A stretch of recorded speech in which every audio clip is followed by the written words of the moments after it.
This camera's gonna move a lot during this video because I'm kind of just moving around as I go. The point being, now that I'm freshly out of the semester, I want to talk about today just some kind of things I've learned about life and relationships over this past semester. I've been through some stuff, but as painful as it is to be hurting in life, it is also a huge way for you to grow. So, there's kind of the beliefs, the revelation I've had about the importance of actually having self-respect and self-love, and why that's important to have before getting into any type of deep relationship, whether that's a deep romantic relationship or a deep friendship or whatever. That is definitely something that you should not overlook. But those are topics I've already talked about in my other videos, so you can go watch that if you desire. But make sure to remind yourself constantly why you love yourself as a person. What traits do you have that you admire? What silly little habits or your favorite, what are some of your favorite phrases that you often find yourself saying when you're hanging out with people? Like, what are these little tiny details about you that make you distinctly you? Whatever those things are, write them down, speak them out, and record yourself for future reference. Like, whatever you need to do, make sure to remind yourself that even if other people don't notice these little details that make you beautiful, that doesn't mean that they're any less important and that they hold no weight. And if other people aren't seeing that beauty in you, that's okay, because you're capable of seeing it in yourself. Whatever things make you unique or things that you like about yourself, make sure to remind yourself of those traits, because I think if you don't, you can very much fall into a state where you start craving other people's validation intensely. And the more you do that, the more you start playing with your own identity in order to fit other people's mold over and over and over again, until you get to a point where you don't have an identity anymore. And on those days when that validation doesn't come, when people are in a bad mood and you don't get what you want, or you do something that annoys people, you'll get to a point where you won't even have yourself to fall back on, because you won't even know who you are apart from what other people say about you, because you don't show yourself that you care about who you are. You show yourself that you care being whoever they want you to be, not who you are. It's a slippery slope to getting into that mindset. And once you're in that mindset, it's hard to get out until things just fall apart beyond repair. So, another thing I've learned over this semester is that it's pointless to be afraid of being cringy. I think the only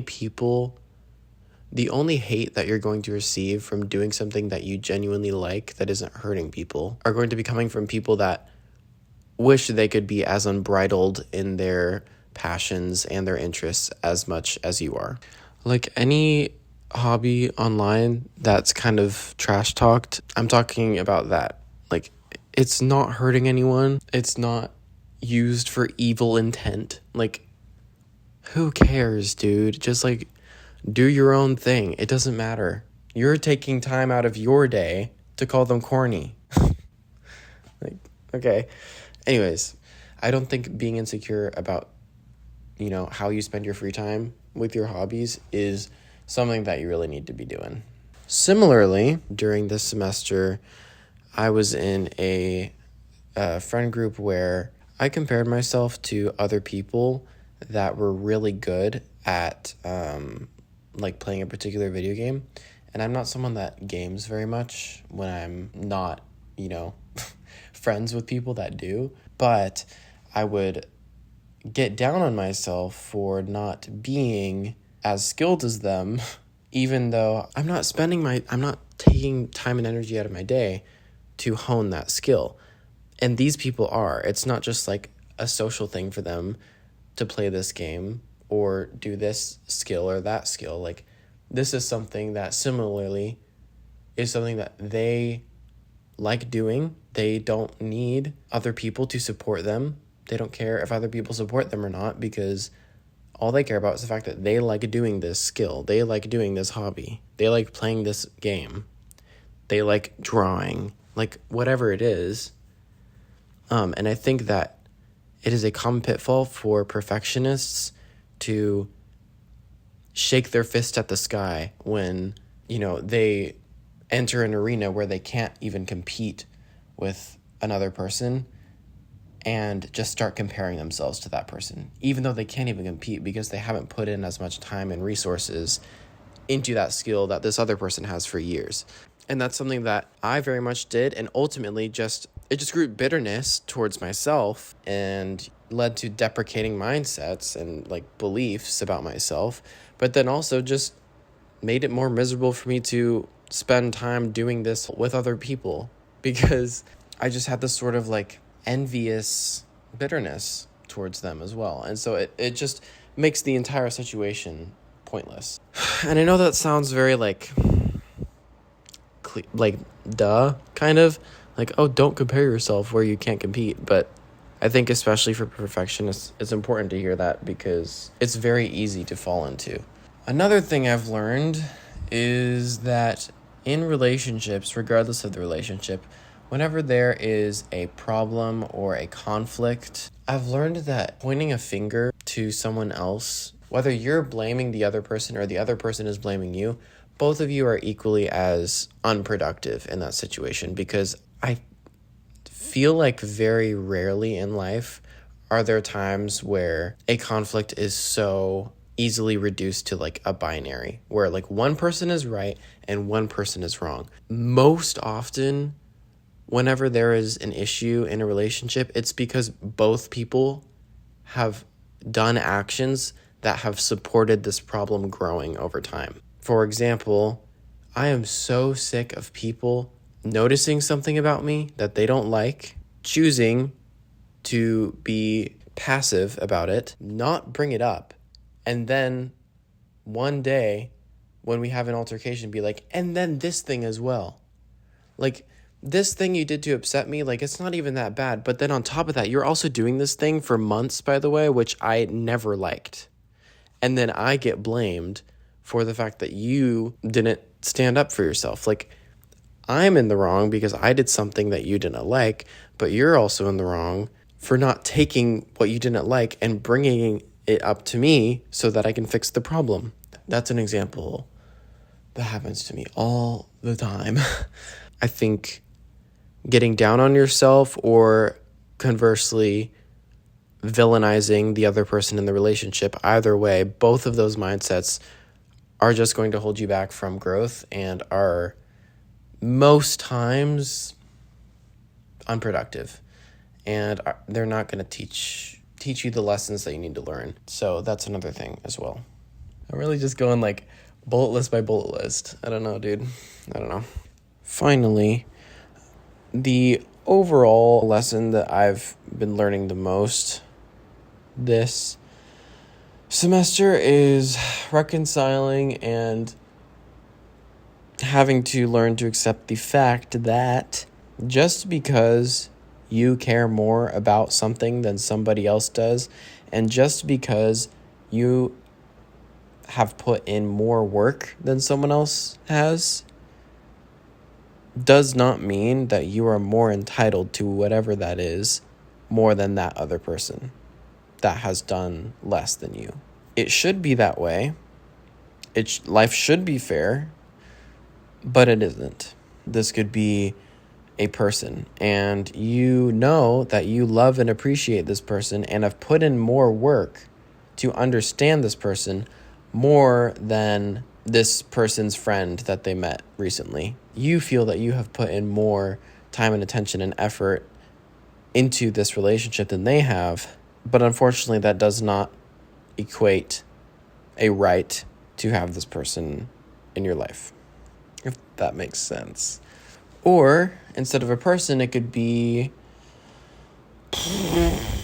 whatever you care about in life. If there will be a person that you feel reaps the benefits that you feel you deserve.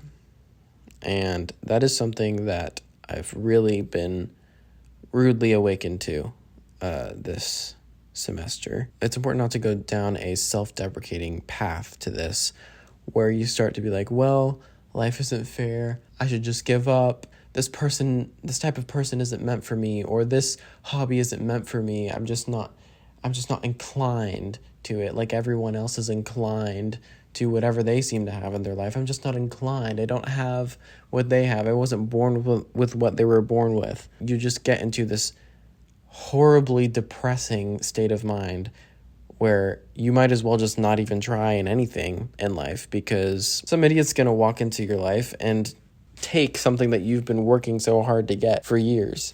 I'm learning to not be in that mindset about everything, because ultimately it is just going to hold you back. Especially with I also feel like I used to get very envious of people in relationships that were in healthy relationships, and they were both they seemed like amazing people, and they had the perfect, I knew that they didn't have the perfect relationship, and I've had enough experience to know that what people put on social media isn't the whole story. But even so, just the fact that these two amazing people were able to be in a relationship together, and that I felt that I would never be able to do that because life just doesn't work out for me well, and I'm just unlucky, and that kind of mindset just kind of filled me with a bitter, envious rage towards those people. And now thinking like that and shaking your fist at the sky and just going around in life constantly with your head down, just thinking about the injustices that life has thrust upon you, is not how you're going to find that person. That's not the mindset that you're going to have, where someone's going to be like, oh yeah, this person has good vibes. I really like them. It's counterproductive. It's not going to help you. Thinking like that isn't going to get you anywhere. It's just going to make you depressed and lifeless. And I think that when you find the space in your heart to see other people getting what you want and congratulating them, even silently, or feeling happy for them, or just marveling about the fact that life has worked out for them in this way in particular, once you start seeing that and you start feeling happy for you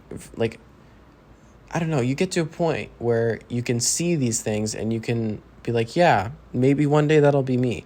Maybe one day I will have this thing that I think is so unreachable for me because I'm just so unlucky and life is just so unfair. Maybe one day things will work out in my favor, and some onlooker is going to be like, oh, well, I think of that. I deserve that more than blah, blah, blah. This is how life works. It is unfair. Maybe one day it'll work out in your favor, but constantly thinking it'll never happen for you and that you should just not even try putting your best foot forward in life is not going to help you at all in welcoming that kind of opportunity into your life. It's just going to keep you miserable, and it's going to keep you in the spot that you're in now. So that's definitely something as well that I've also been learning. Yeah. I don't know. I feel like that's kind of it. Those are the main points that I've been thinking about recently. Excited to get home. I will be employed, so I will be working. I will be posting more YouTube vids. There is a YouTube video coming up that I've been working on for a good minute. Be on the lookout for that.